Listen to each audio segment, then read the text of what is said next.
What does a chief AI officer do, and why you don't need one full-time? Everywhere you look right now, there is one phrase showing up again and again: AI strategy. Businesses are told they need it.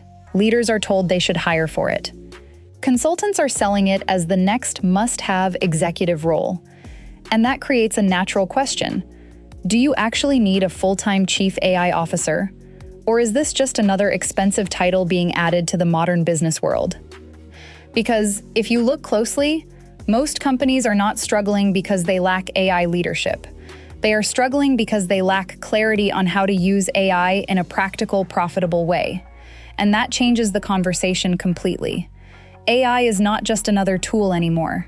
It is starting to influence how companies operate, how decisions are made, how teams are structured, and how growth happens. But here is the truth most people miss. You do not need a full-time executive sitting in your company just to understand AI. What you actually need is direction. You need strategy at the right moments. You need someone who understands how to connect AI with real business outcomes, not just technical possibilities. And that is where the idea of a chief AI officer becomes interesting. A full-time chief AI officer sounds impressive on paper. It sounds like something large corporations would hire to stay competitive. And in some cases, that is true. But for most small and mid-sized businesses, the reality is very different. The cost alone can easily reach hundreds of thousands per year when you include salary, benefits, and overhead. And the real question is not whether you can afford it. The question is whether you actually need that level of constant involvement. Because AI is not something you manage every single day at that level. It is something you implement in focused phases. You do not need someone sitting in your office full-time to tell you that. You need someone who can step in, design the right system, guide implementation, and then help you optimize results over time. So what does a chief AI officer actually do? At a high level, their role is not about building tools or chasing trends. It is about connecting AI to business growth in a structured, measurable way. The first thing they do is set direction. They help align AI with your actual business goals, not just random experiments. Instead of asking, "What can we do with AI?" they ask, "What should we improve in the business using AI?" Then they look for opportunities. This is where things get practical. They identify where AI can save time, reduce cost, improve efficiency, or even create new revenue streams. After that, they build a roadmap. Not a technical roadmap, but a business roadmap. Which tools make sense, which processes should change first, and what should be prioritized for maximum impact. Then comes implementation guidance. This is where teams often struggle, because having tools is easy, but changing how people actually work is where execution becomes difficult. Finally, they focus on results, because AI is only valuable if it produces measurable outcomes.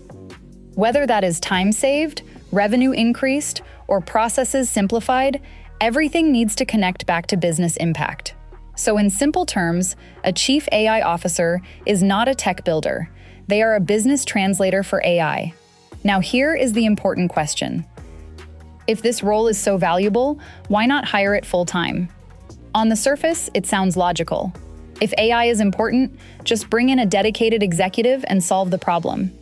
But in reality, most businesses do not operate in a way that requires constant AI leadership.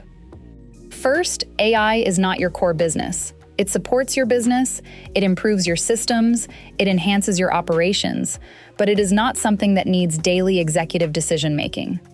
Second, most AI needs are project-based. You do not need someone constantly managing AI. You need someone when you are setting things up, improving systems, or making major changes. Third, there is the issue of focus. Hiring a full-time executive only makes sense when the role is central, ongoing, and deeply embedded in daily operations. For many businesses, AI does not operate at that level yet. So instead of full-time leadership, what most companies actually need is strategic guidance at key points. And that is where a fractional model becomes powerful. A fractional chief AI officer works like a part-time executive who steps in when needed. Instead of being on your payroll full-time, they work with you in focused sessions, specific projects, or ongoing advisory arrangements depending on your needs. This means you still get high-level strategic thinking, but without the cost and commitment of a full-time hire. It includes implementation support, where systems are actually built or improved with AI tools. It includes performance tracking, so you can see whether AI is actually delivering results or just adding complexity. And it includes on-demand guidance when your team faces uncertainty or needs direction.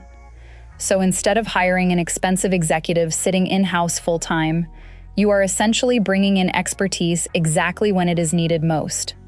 Now, the interesting part is who this actually makes sense for. Because not every business is at the same stage, and not every business needs the same level of AI involvement. Fractional AI leadership is especially powerful for founder-led businesses where decisions move quickly and leadership time is limited. It is also useful for growth stage companies that are scaling fast and need structure without slowing down hiring cycles. It works well for teams that want to adopt AI but do not want to waste time experimenting blindly without direction. And it is ideal for businesses that care about outcomes more than tools. Because at the end of the day, AI is not about having more technology. It is about achieving better results with less friction. Now let's talk about what actually happens when businesses use this approach correctly. Instead of randomly trying AI tools, they start with clarity. They define what they want to improve in the business. Then they prioritize. They do not try to automate everything. They focus on the highest impact areas first. Then they implement systems step by step, instead of overwhelming the team with too many changes at once. That is the difference between using AI and actually benefiting from it. There is also another hidden benefit most businesses do not consider. When AI is implemented with proper guidance, it does not just improve systems, it reduces decision fatigue. Teams stop guessing what to do next.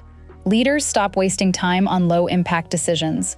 Processes become clearer, workflows become smoother, and suddenly AI stops feeling like a complicated topic and starts feeling like a practical advantage. So where does this leave the idea of a chief AI officer? It does not mean the role is unnecessary. It means the way it is used needs to be realistic. For most businesses, the value is not in having a full-time executive sitting inside the company. The value is in accessing the thinking, strategy, and structure of that role without carrying the full-time cost. That is what makes the fractional approach so powerful. It gives you clarity without complexity, direction without overhead, strategy without unnecessary hiring. If you take one thing from this, let it be this. AI is not something you need to overhire for. It is something you need to understand and apply correctly. Because the businesses that win with AI are not the ones with the most technology. They are the ones with the clearest strategy. And clarity does not require a full-time executive. It requires the right decisions at the right time. If this made sense, subscribe for more practical AI business strategies where we break down how real companies are using AI to grow without increasing complexity or cost. And in the next video, we will go one step further into how AI systems can act like virtual employees that capture leads, respond to customers, and never miss opportunities even while you are offline.